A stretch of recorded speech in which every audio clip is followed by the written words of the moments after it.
Join me weekly for Experience Galveston for ideas of what to do, places to eat, and things to see to enjoy all that Galveston has to offer. Today on Experience Galveston, we're visiting with Maureen Patton at the Grand 1894 Opera House to learn more about the second half of the 2021-2022 season. So what's coming up in the next few months? Well, we have the Oak Ridge Boys who are performing this weekend, which is the 21st and 22nd. Is that right? Let me look and see and make sure I've got the right dates for you. 22nd, 23rd. So it's Saturday and Sunday, the 22nd, 23rd.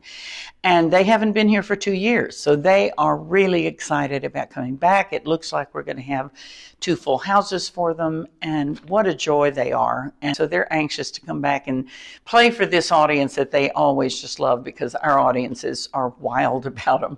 And then the very end of January, we have Rock and Roll 2. And we had Rock and Roll 1 a few years ago, and people loved it because those of a certain age, and I won't make that specific, but there are people who remember rock and roll, the really good old days of rock and roll. We have the Doo-Wop Project that comes shortly after that. It's in the first weekend of February. And the Doo-Wop Project, again, it's about the old-fashioned doo-wop music that really started on street corners. And it became just groups of young men who would get together and they would start singing. And this gave rise to so much of both the rock and roll era, the doo-wop era, all of those things that are fun to dance to, fun to snap your fingers to, fun to sing along. Our Texas tenors are coming back in early March, and you know, they think of this as one of their homes, one of their primary homes. They did a whole video here at the Grand called Rise. They have sort of adopted this as a home because they started playing here when they were kind of new on the scene and fell in love with it, and they've continued to come back.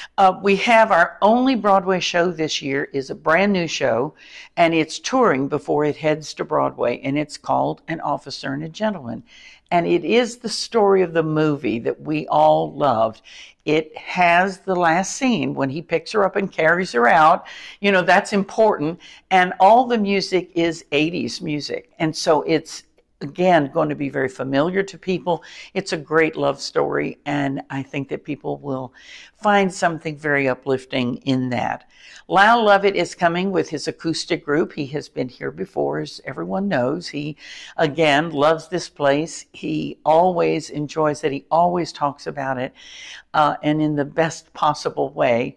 He is going to do 2 shows on a Friday night and a Saturday, and I think it's going to be great fun because he's bringing his acoustic group, but they play all of his wonderful songs that everybody knows.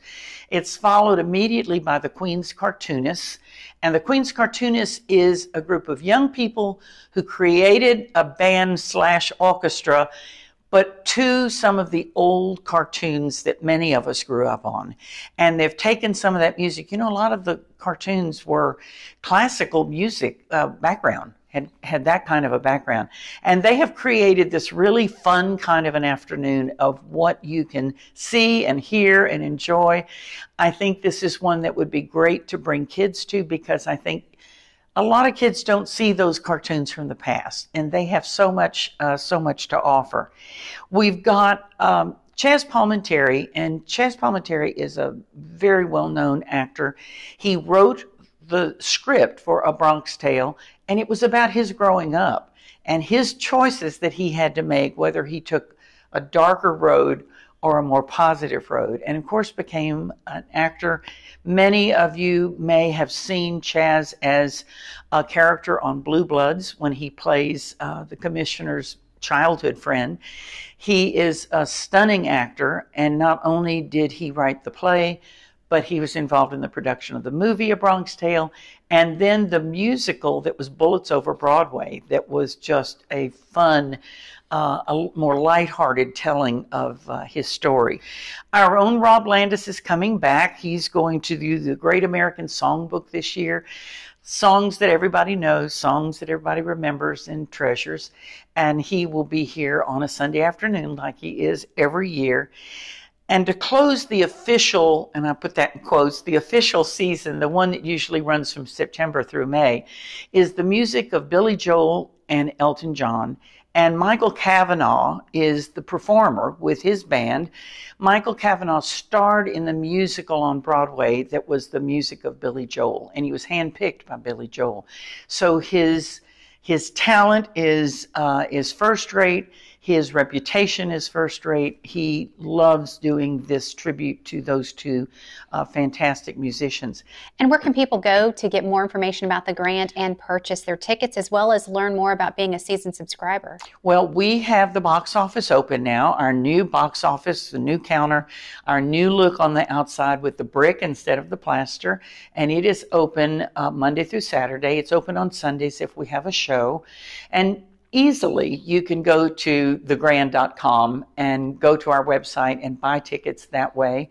We invite you to look at the various pieces on our website. So we welcome you to the Grand. We look forward to seeing you, and we look forward to sharing the love of this place and all that's on that stage with you.